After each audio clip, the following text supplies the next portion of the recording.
This video was made possible thanks to the support of our amazing patrons. We couldn't do this without you. Don't forget that you can support the channel for free and receive 10% off orders over $10 at Flipside Gaming by using the promo code Affinity at the checkout. Or if TCG Player or Magic Madhouse are more your thing, then be sure to place your order through our affiliate links in the description. Once again, at no extra cost to yourselves. Hello everyone and welcome back to Affinity for Commander. My name is Alex and today we're going to be looking at the most badass redhead this side of Black Widow, Obeka, Brute Chronologist. This deck tech was also requested by one of our fantastic patrons, Nick B. If you too would like your own deck tech here on the Affinity for Commander channel, be sure to check out our Patreon links in the description below. But for now, let's get on to what makes this Chronologist so brutal. Obeka Brute Chronologist is a 3/4 legendary ogre wizard for 1 generic, 1 black, 1 blue, and 1 red. She reads, tap. The player whose turn it is may end the turn. Exile all spells and abilities from the stack. The player whose turn it is discards down to their maximum hand size, damage wears off, and this turn, and till the end of turn effects, end. Now this card's very simple ability can have very far-reaching and meaningful interactions, but first let's just be clear on how her ability actually works. Any and all cards with the phrase until the beginning of the end step, they can be utilised by Obeka, whereby she can be tapped and make those triggers be removed from the stack. However, any cards that say until the end of turn cannot be used and abused by Obeka, because while she does end the turn, she still does get you to the end of the turn. So cards like this, fine. Cards like this, not fine. As with all the cards that we're going to be recommending here, and any cards you want to be putting into Obeka in the future, be sure to check the Oracle text, as some cards have now been errated to be able to be used in Obeka effectively. Speaking of using Obeka effectively, one of my favourite things to do with this Chronologist is completely screw one person over with some political shenanigans. Now the way it works is quite simple. Let's say an opponent, let's call them player B, casts a big spell in player A's end step. You, being player C, can in response to this tap Obeka and ask player A if they would like to end their turn in response to that massive Sphinx's revelation. Player A, seeing the opportunity to counter an opponent's spell for actually free, will obviously take the initiative and say yes. Player B's spell is countered and put into exile to boot, and you and player A can have a good laugh about your political maneuverings. This, in addition to being pure value, is also fantastic pure comedy gold. But anyway, any cards with negative end of turn effects, like Ideas Unbound, or anything with Unearth, let's say Sidrus, that means we can now ensure that all those negative, nasty end of turn effects are just gone with the wind. Yes, indeed, my friends, by tapping Obeka, we can now have a broken draw spell for just 2 mana and make Unearth like at least 10,000% better. And that's not being hyperbolic. This does, however, mean that the deck is going to be very commander-centered, i.e. a deck that might struggle without Obeka being in play. So protection is a must for her. Both Swiftfoot Boots and Lightning Greaves for protection and haste are definitely needed, as is Thousand Year Elixir. This little jug lets us tap Obeka immediately to take advantage of her ability, but we can also untap her. This way, if someone tries to kill Obeka with her ability on the stack, we can simply untap her with the elixir and exile that kill spell on the stack. And this is going to bring us to our main theme for the deck, breaking the rules of magic. Now, the rules of magic, as set down by His Grace Richard Garfield, may Urza's light shine eternally upon him, state that a powerful card must have an equally powerful downside to make it balanced. I know it sounds silly, but just go with me here. These downsides typically involve putting yourself in a worse or more precarious position for a powerful effect.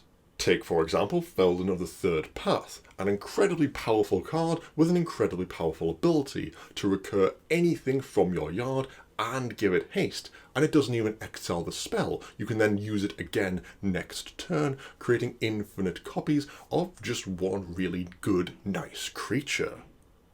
However, the downside to this is that these robotic recursions are then summarily gotten rid of at the end step, leaving you wide open and Felden tapped to boot.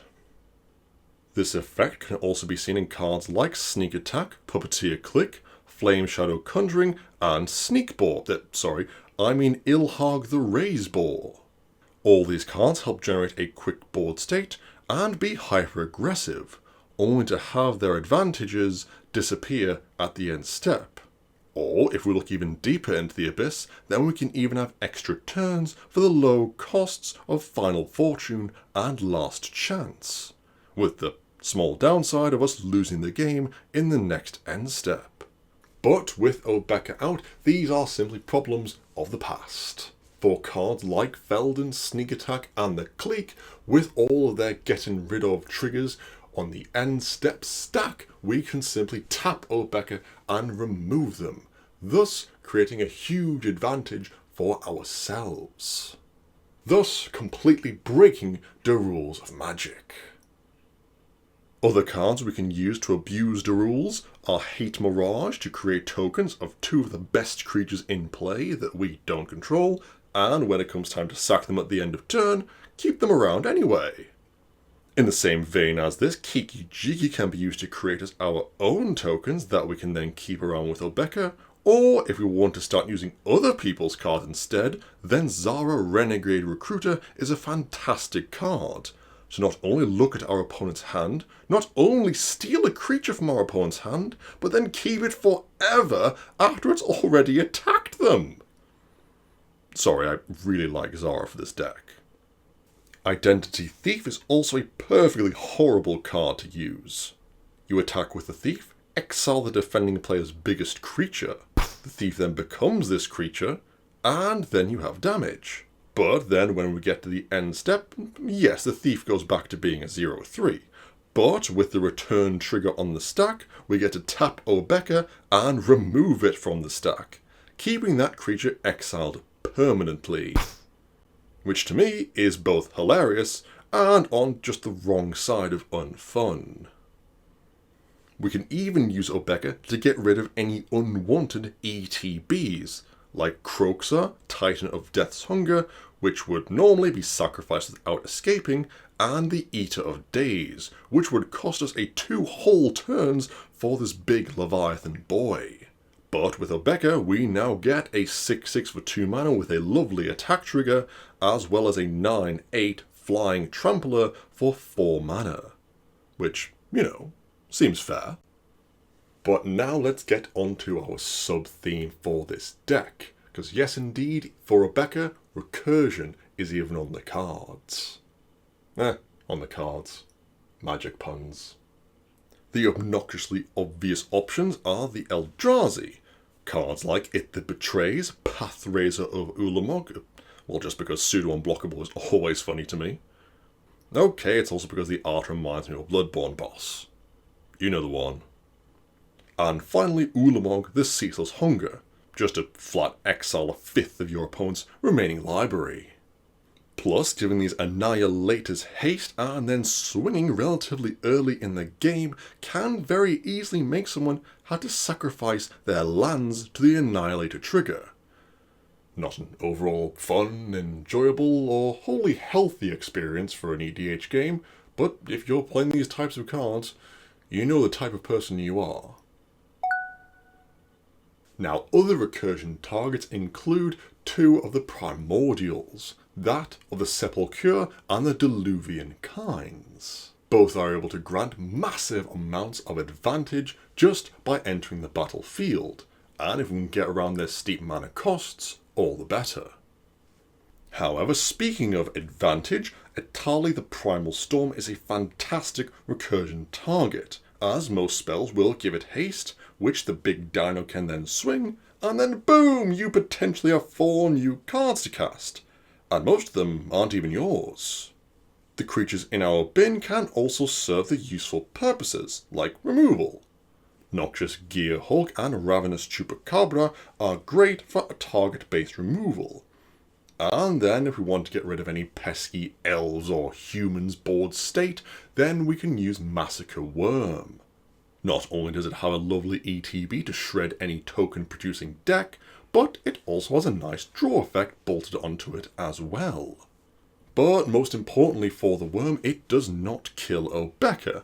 Hence you will notice the absence of one particular Massacre Girl in this list. However, there has also been an introduction of a new mechanic that is perfect for Obeka: Encore. Now, Encore is a key word whereby for paying a mana cost, you can return a creature from the graveyard as a token, 1 copy for each opponent. These copies can then attack that opponent and hopefully get some amount of triggers or advantage from it, and then when we move to the end step, those tokens are summarily gotten rid of. Not something we really need to worry about with Obeka out. As with Obeka, with the end step sacking triggers on the stack, we can simply tap our commander and get rid of them, keeping those 3 new creature tokens for ourselves forever. And the best Encore cards for Obeka are quite simply Amphin Mutineer for 3 loads of an exile spell. Yes, they get a 4/3, but I'd rather much stare down a vanilla 4/3 than a Blightsteel Colossus, thank you very much. We also have Rakshasa Debaser, a card which I would normally veer away from given its high Encore cost. But considering this card grants us 3 6/6s and then our choice of 3 creatures from our opponent's bins, yeah, overall steep cost, but it's fantastic considering what you get from it. And finally, the last incorrigible Encore Endeavourer, sorry, I'll stop now, is Arumi of the Dead Tide, a card that gives all of our creatures in the grave Encore, a fantastic way of being able to grab back a creature that we need 3 times without the need for any reanimation spells. Speaking of reanimation spells, we kinda need some, mainly to grab back all those fantastic creatures I just told you about. But let's try and stick to the low mana cost, and any end of turn effects we can just completely ignore. Footsteps of the Goyo, Wake the Dead, Macabre Mockery, which is still one of my favourite names in all of Magic, and Apprentice Necromancer all do this type of effect perfectly, putting our creatures back into play, and then we get to keep them by having Obeka around, tapping to remove any troublesome triggers. I would also personally be looking to put Liliana, Heretical Healer, in this category, because on her flip face, we get a minus that can grab back any creature we want, provided it has the mana cost equal to her loyalty, and maybe we don't mind killing her. But equally, her plus ability also is quite helpful to us, if annoying to our opponents, pitching our big cards to the grave like an Eldrazi or a Primordial, fantastic for us, and again, slightly annoying for our opponents. And for those people who are not as monetarily concerned, then Shallow Grave or Corpse Dance are fantastic for this type of effect, for the benefits of a reduced mana cost and the potential for buyback as well. Both fantastic cards, if a little pricey. But for this deck we can't just be relying on our grave, no, we still need to draw some manner of cards. So, let's get to how we're going to do that. For this particular section, we can't be relying on the usual goodness of stuff like Blue Sun Zenith or Mystic Confluence. No, we're going to be needing cards that help keep our engine going. So we're going to be looking at cards that also help us draw, but also help us discard at the same time. Windfall, Faithless Looting, Fact or Fiction, and Magus of the Wheel all do this effect very nicely, letting us draw through our deck and pitch our big hitters for reanimation later on. And I suppose if you've got a spare $160 burning a hole in your pocket, then feel free to also add the original Wheel of Fortune as well. And keeping on theme for this deck, i.e. abusing end of turn effects, Ideas Unbound is also a great means of drawing 3 cards for 2 mana and then getting away with it scot-free. Other than these cards, I would also recommend Careful Study, a great way to draw as well as pitch cards to our yard. And other than this, just some generically good small mana draw cards as well, like Read the Bones or Night's Whisper. Cards that don't do anything super fancy or flashy, but they are good for churning through our deck and still letting us have mana available for the rest of our turn.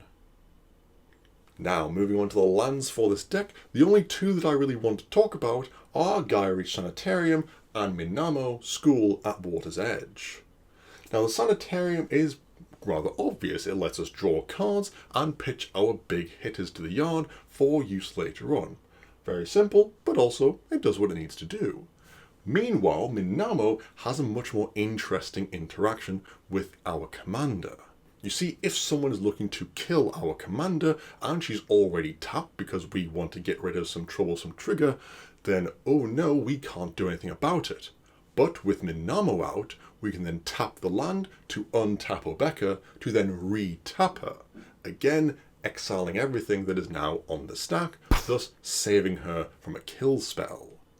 Now, yes, it might make you feel like you've got 1 less land for the rest of the game, but it is a land that essentially saves your commander from being killed, and if nothing else, can make your opponents very wary about doing literally anything in your end step. So basically, run this card. Now moving on to the combo section of this tech. Normally this is where I would tell you about some ridiculously unavailable, unavoidable, and unlikely to happen combo whereby you can gather up 5 or 6 cards that won't really do anything, probably never going to happen, and will ultimately still be amazing the one time it does occur. But with Obeka,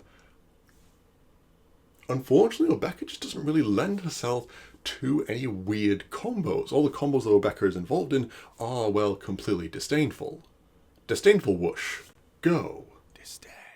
As mentioned earlier, Obeka can very helpfully remove the lose the game clause from Final Fortune, giving us a very nice, easy 2 mana time warp. However, by bolting Final Fortune onto Isochrom's Scepter and making sure Obeka keeps removing that clause, we can essentially have infinite turns for the low cost of 2 mana. Not the most engaging combo in the world, I'll grant, and certainly no 5-card Omnath win, but then whatever is. The only other combo that I want to mention that would be lovely to slot in here is using our earlier mentioned token producing goblin, Kiki-Jiki. And considering we want to be untapping Obeka as many times as possible for her own safety, then cards like Pestamite are also a good include for the deck, and both of them together just happen to also make a lovely infinite combo. Which, if anyone doesn't know, is quite simply have them both together, tap Kiki-Jiki, make a copy of the Pestamite, it comes in, untaps Kiki-Jiki, wash, rinse, repeat, and you now have infinite tokens. This combo doesn't actually use Obeka, but it's just one that you could probably happen to have in the deck, because both cards individually are great with our commander. Overall, Obeka is the continuation of a serious trend started by Wizards a few years back, whereby they take a powerful artifact or enchantment effect and put it on a legendary creature. We've already seen this with Thassa being Conjurer's Closet, Prime Speaker Vanifar being Birthing Pod, and now we have Obeka being Sundial of the Infinite. And personally, I don't hate this idea. Cards like the Sundial create a very unique style of play for the decks it gets used in, and now being able to have that type of effect in the command zone is very nice and can actually be useful to get people re-interested in certain strategies, providing that little bit of zest to recursion decks that maybe they need to put that bit of flavour back into them. In fact, it's one of the reasons why I really like Obeka as commander, being able to give new flavour and variety to already established commanders like Cedris or Felden, something that's very hard to do while still being somewhat balanced. And that's what Obeka is. Yes, she can reach the upper echelons of maybe even scraping into CDH with her easy 2-card combo, or she can even just be a lovely fun commander that has fantastic little unique interactions that are fairly unique to Obeka. Versatility, good colour combination, and a unique effect, providing some great fun and unique gameplay at the table of EDH. And that'll be it for this video, guys. Thank you so much for watching. What cards would you put in Obeka? What are your favourite cards to abuse this brute Chronologist? Let us know in the comments below. Also, thank you to our patron for requesting this deck tech. It was loads of fun. If you too would like to support the channel, you can follow us on Twitter, Facebook, or even become a patron of the channel yourself to get your own deck tech right here. Before you run off, make sure to subscribe to this channel and like this video if you like this type of content to see more just like it. And also hit the bell icon because YouTube is not great at letting you know when our videos come out. Otherwise, guys, stay safe out there. I've been Alex, and we will see you next time.